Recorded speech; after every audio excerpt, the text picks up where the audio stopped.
sa lumière.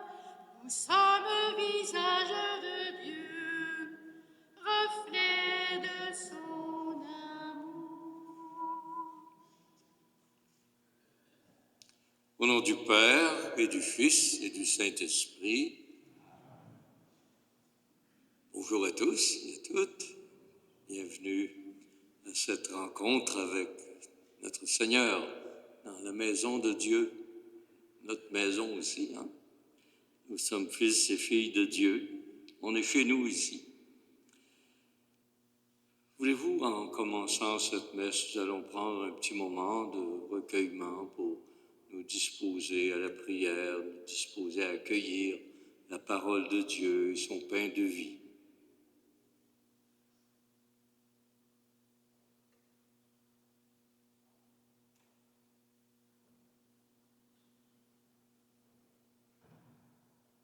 Seigneur Jésus, envoyé pour guérir les cœurs qui reviennent vers toi, Seigneur, prends pitié. Ô Christ, venu appeler les pécheurs, les pécheresses que nous sommes, ô Christ, prends pitié.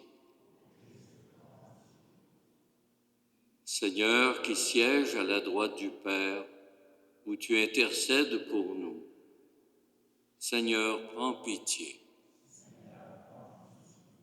Que Dieu Tout-Puissant nous fasse miséricorde, qu'il nous pardonne nos péchés et nous conduise à la vie éternelle. Prions le Seigneur. Vous pouvez dire avec moi le texte si vous l'avez. Seigneur Dieu, par toi nous vient la rédemption.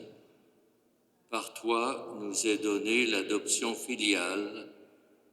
Dans ta bonté, regarde avec amour tes enfants. À ceux qui croient au Christ, accorde la vraie liberté et la vie éternelle en héritage. Par Jésus-Christ, ton Fils, notre Seigneur, qui vit et règne avec toi dans l'unité du Saint-Esprit, Dieu pour les siècles des siècles. Veuillez vous asseoir. Écoutons le premier passage de la parole de Dieu.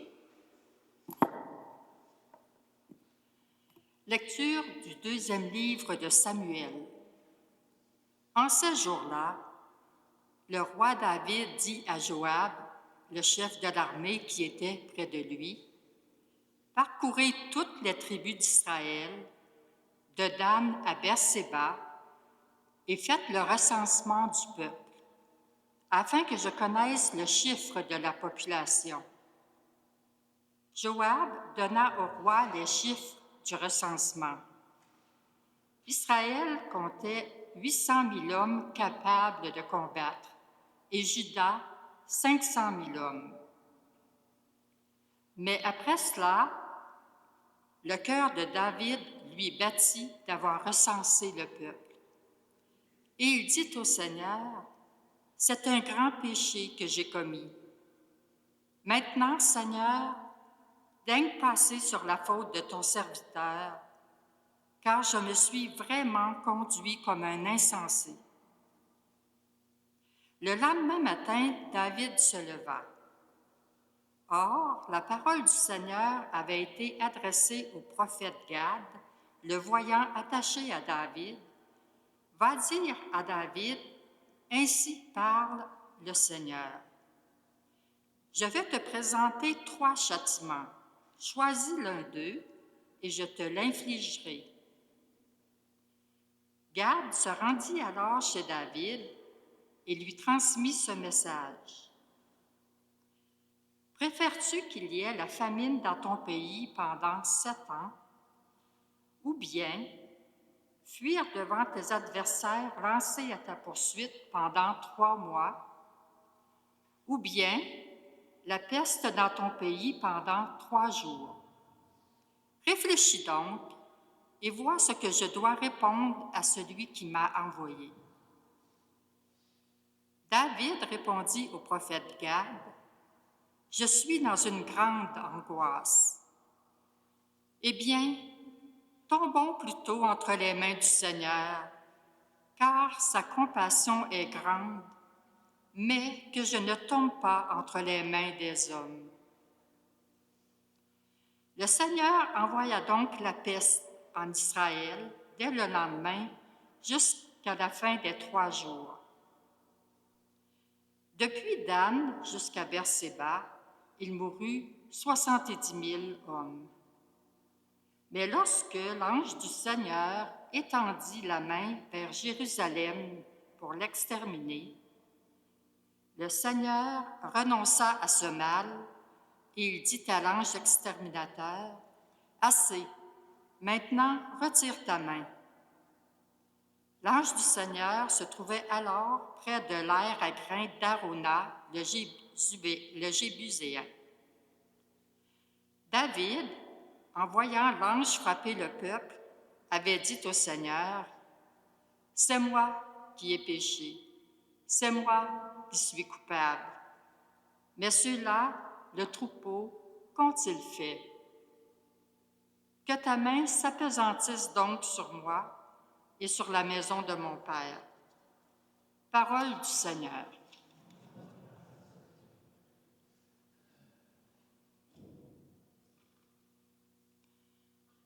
Enlève, Seigneur, l'offense de ma faute.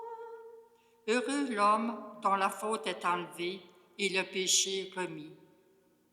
Heureux l'homme dont le Seigneur ne retient pas l'offense, dont l'esprit est sans faute, sans fraude.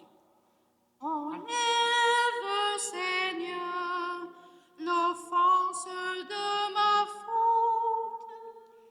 Je t'ai fait connaître ma faute. Je n'ai pas caché mes torts. J'ai dit, je rendrai grâce au Seigneur en confessant mes péchés. Et toi, tu as enlevé l'offense de ma faute. Enlève, Seigneur, l'offense de ma faute. Ainsi, chacun des tiens te priera aux heures décisives. Même les eaux qui débordent ne peuvent pas l'atteindre. Tu es un refuge pour moi, mon abri dans la détresse.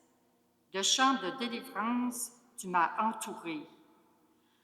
Enlève, Seigneur, l'offense de ma faute. Alléluia, alléluia. Mes brebis écoutent ma voix, dit le Seigneur. Moi, je les connais, et elles me suivent. Alléluia.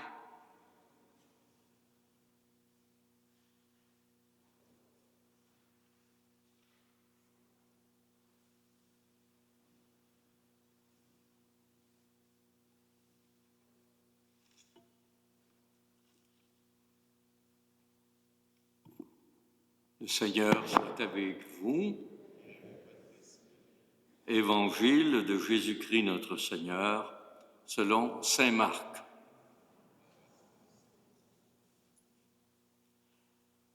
En ce temps-là, Jésus se rendit dans son lieu d'origine et ses disciples le suivirent. Le jour du sabbat, il se mit à enseigner dans la synagogue.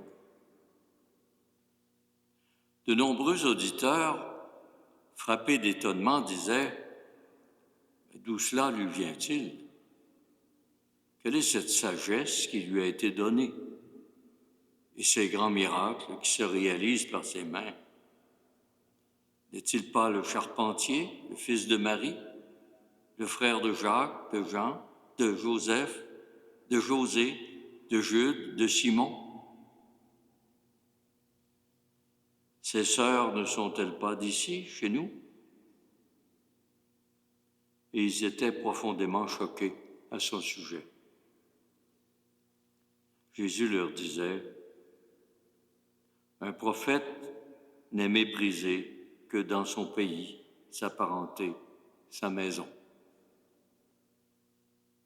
Et là, il ne pouvait accomplir aucun miracle Il guérit seulement quelques malades en leur imposant les mains. Et il s'étonna de leur manque de foi. Alors Jésus parcourait les villages d'alentour en enseignant. Acclamons la parole de Dieu.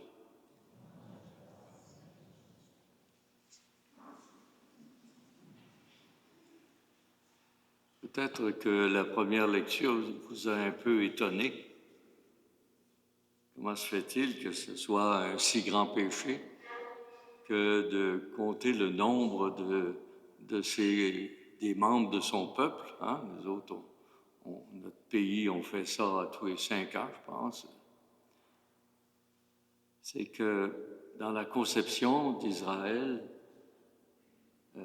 le peuple d'Israël appartenait à Dieu.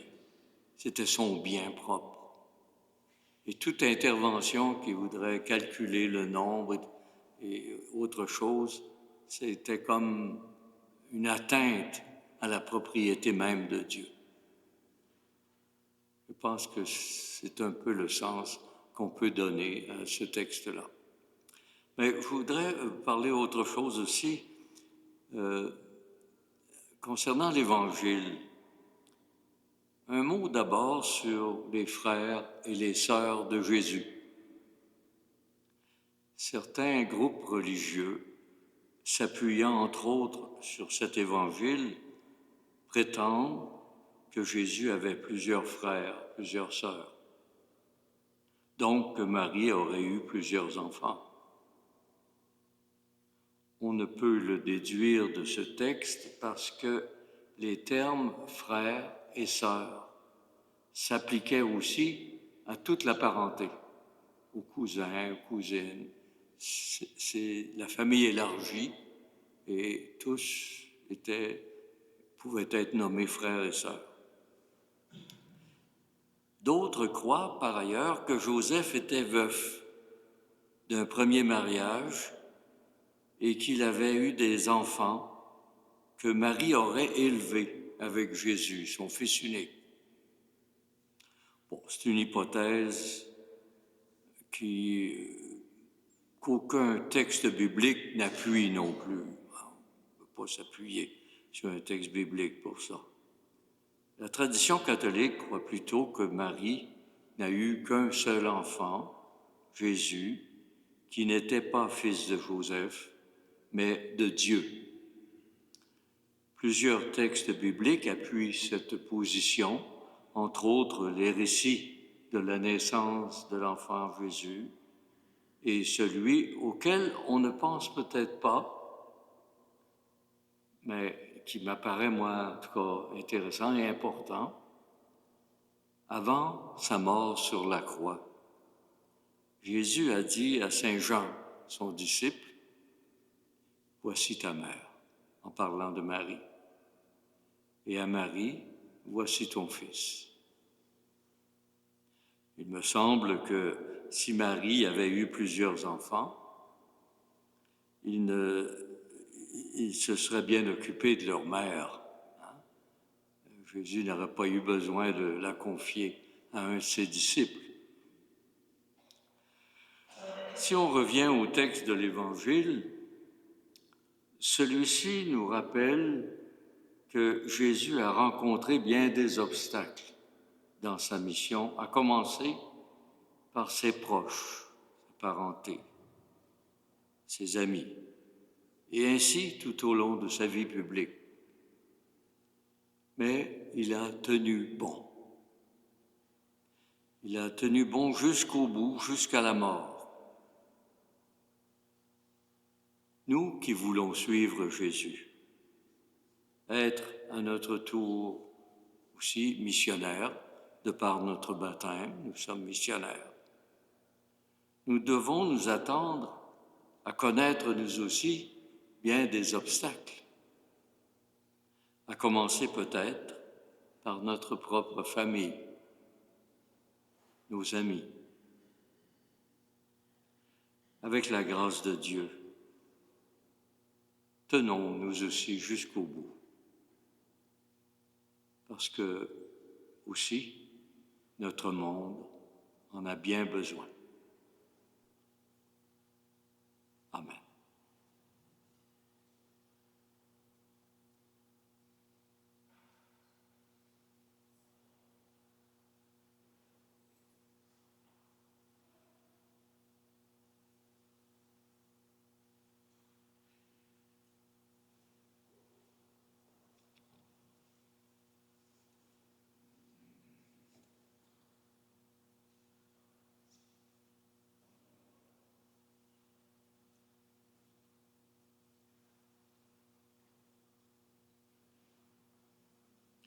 Voulez-vous, on va prendre un petit moment pour confier au Seigneur nos intentions de prière avant de nous approcher de la table de l'Eucharistie.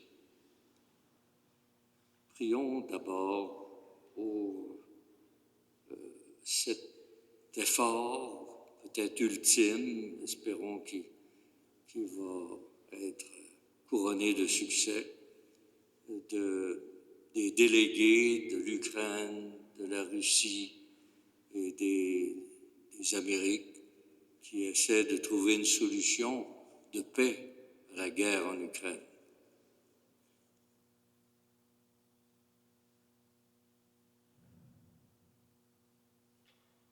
Et prions pour la paix dans le monde, partout dans le monde.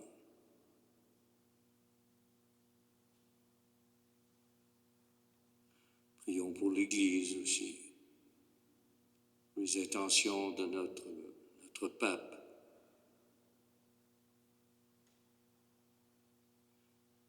Prions pour chacune d'entre vous, et spécialement pour les personnes que vous voudriez nommer en ce moment-ci au Seigneur.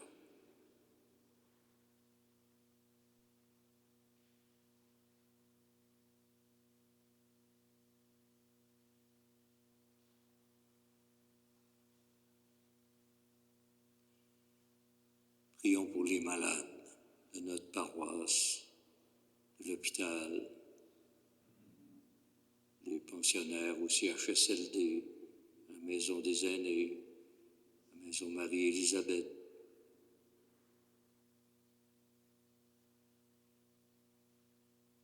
Et prions nos intentions personnelles.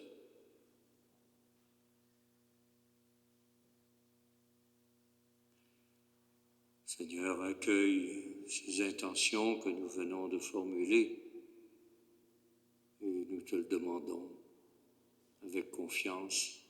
Daigne nous exaucer par Jésus le Christ, notre Seigneur.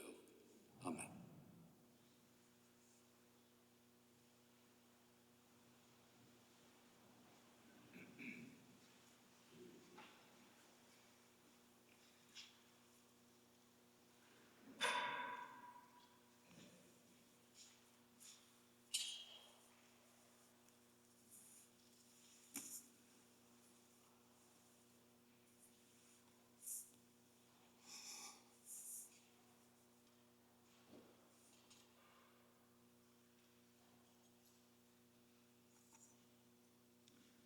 Tu es béni, Dieu notre Père, toi qui nous donnes ce pain, fruit de notre terre, de notre travail.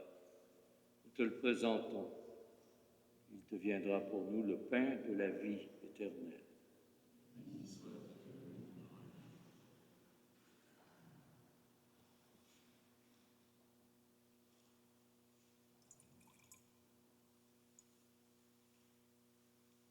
Comme cette eau se mêle au vin pour le sacrement de l'Alliance, ainsi serons-nous unis à la divinité de celui qui a pris notre humanité.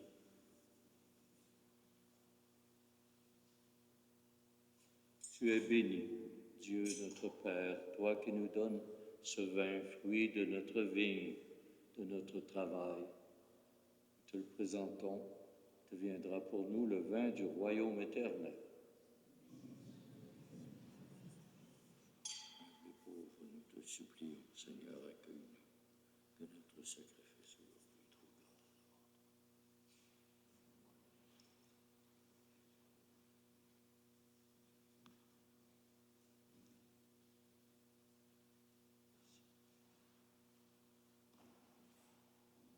Prions ensemble au moment d'offrir à Dieu le sacrifice de toute l'Église.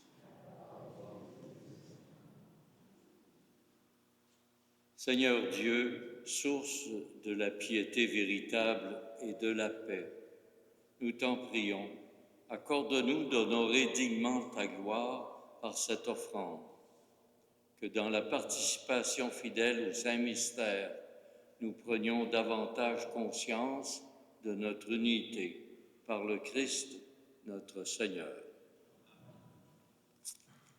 Le Seigneur soit avec vous. Élevons notre cœur. Rendons grâce au Seigneur notre Dieu. Vraiment, il est juste et bon pour ta gloire et notre salut de t'offrir notre action de grâce, toujours et en tout lieu. Seigneur, Père très saint, Dieu éternel et tout-puissant, par le Christ, notre Seigneur. Le rappel de sa mort provoque notre amour. L'annonce de sa résurrection ravive notre foi.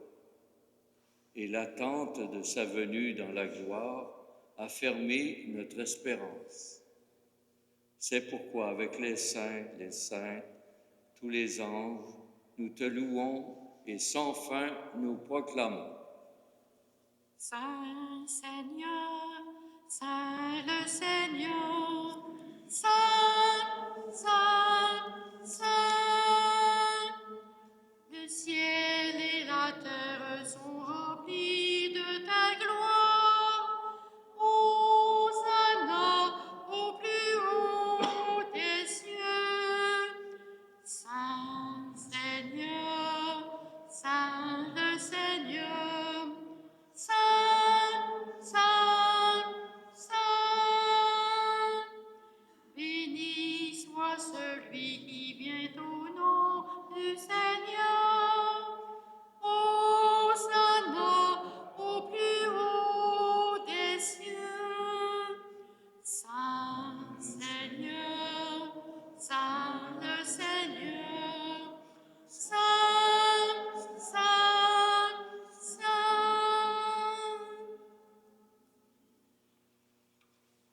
Toi qui es vraiment saint, toi qui es la source de toute sainteté, Dieu notre Père, nous voici rassemblés devant toi et dans la communion de toute l'Église, nous célébrons le jour où le Christ est ressuscité d'entre les morts. Par lui que tu as élevé à ta droite, nous te prions. Sanctifie ces offrandes en répandant sur elles ton esprit, qu'elles deviennent pour nous le corps et le sang de Jésus le Christ, notre Seigneur. Au moment d'être livré et d'entrer librement dans sa passion, il prit le pain, il rendit grâce, le rompit et le donna à ses disciples en disant : « Prenez et mangez-en tous, ceci est mon corps livré pour vous. »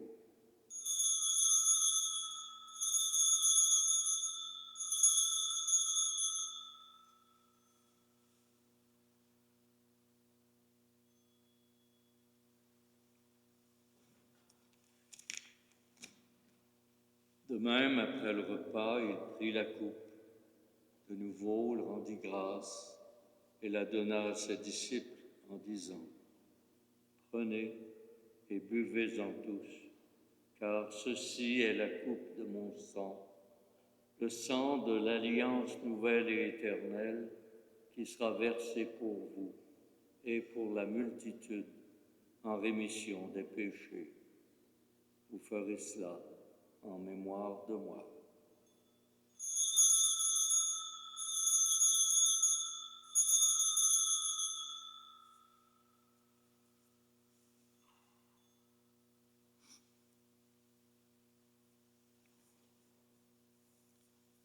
Il est grand, le mystère de la foi.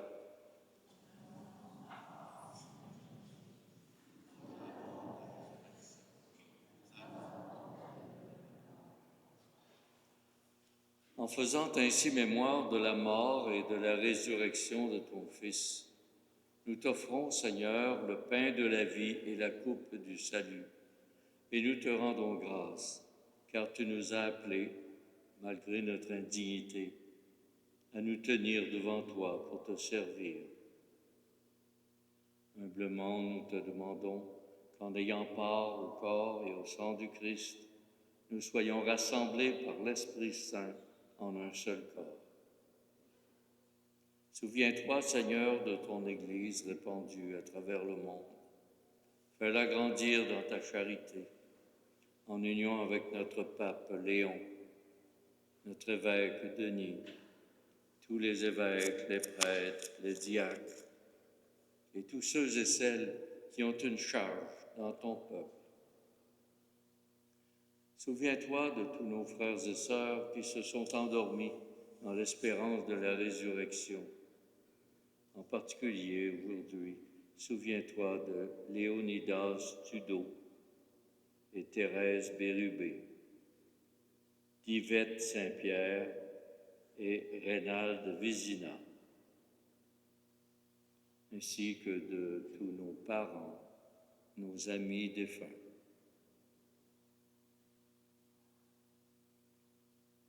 Accueille-les dans la lumière de ton visage. Sur nous tous, enfin, nous implorons ta bonté.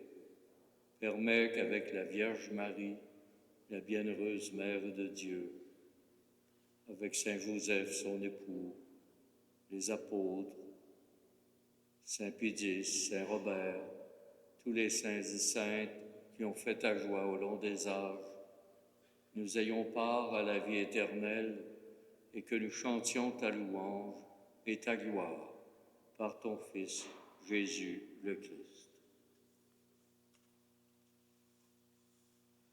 Par lui, avec lui et en lui, à toi Dieu le Père Tout-Puissant, dans l'unité du Saint-Esprit, tout honneur et toute gloire pour les siècles des siècles.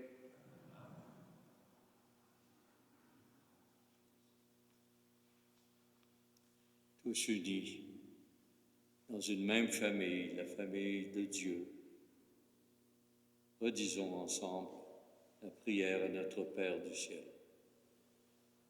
Notre Père qui es aux cieux, que ton nom soit sanctifié, que ton règne vienne, que ta volonté soit faite sur la terre comme au ciel.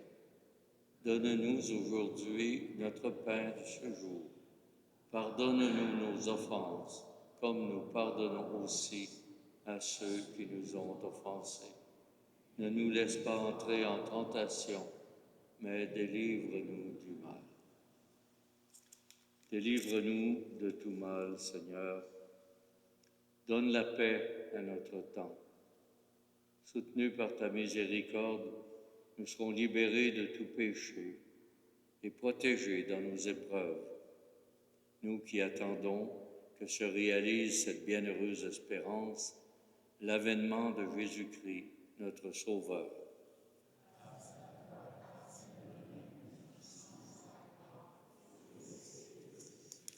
Seigneur Jésus-Christ, tu as dit à tes apôtres, « Je vous laisse la paix, je vous donne ma paix. Ne regarde pas nos péchés, mais la foi de ton Église. Pour que ta volonté s'accomplisse, donne-lui toujours cette paix et conduis-la vers l'unité parfaite, toi qui vis et règnes pour les siècles des siècles. Que la paix du Seigneur soit toujours avec vous.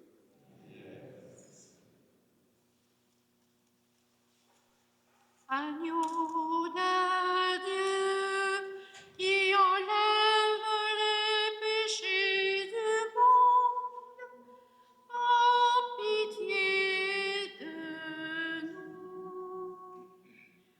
Agneau de Dieu, qui enlève les péchés du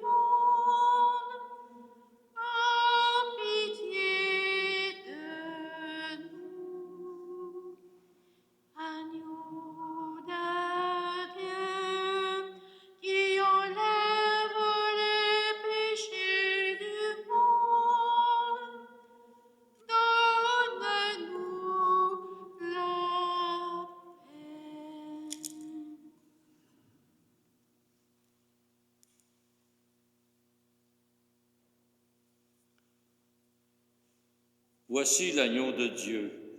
Voici celui qui enlève le péché du monde. Heureux les invités au repas des noces de l'agneau.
Dieu nous accueille en sa maison, Dieu nous invite à son festin, jour d'allégresse et jour de joie.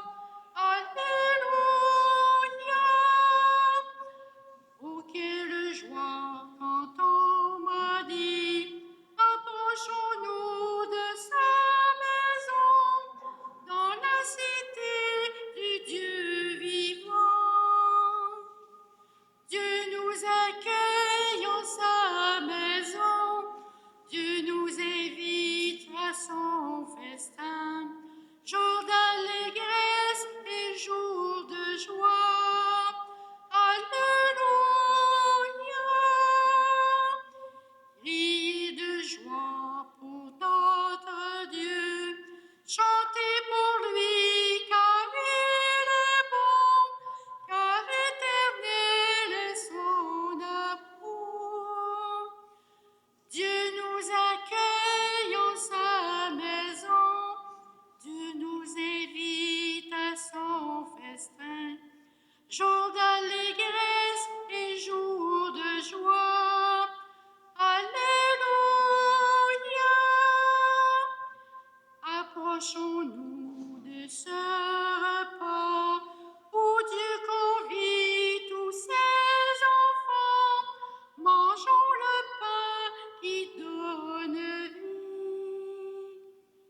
Dieu nous accueille en sa maison, Dieu nous invite à son festin, jour d'allégresse et jour de joie. Alléluia!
Prions le Seigneur. Par ta parole, Seigneur, et par le sacrement du ciel, tu nourris tes fidèles et tu les fais vivre. Accorde-nous de si bien profiter de tels dons, que nous soyons associés pour toujours à la vie de ton Fils bien-aimé, lui qui vit et règne pour les siècles des siècles. Le Seigneur soit avec vous. Que Dieu Tout-Puissant vous bénisse et vous garde, le Père, le Fils et le Saint-Esprit. Allons dans la joie et la paix du Seigneur.